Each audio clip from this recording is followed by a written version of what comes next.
ที่มาที่ดีแล้วแอดนภราพิบูลสมพร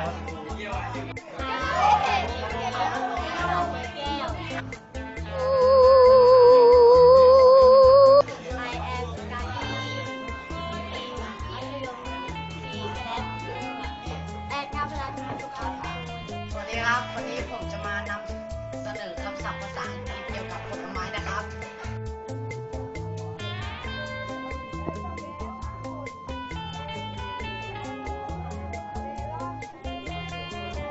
กีวี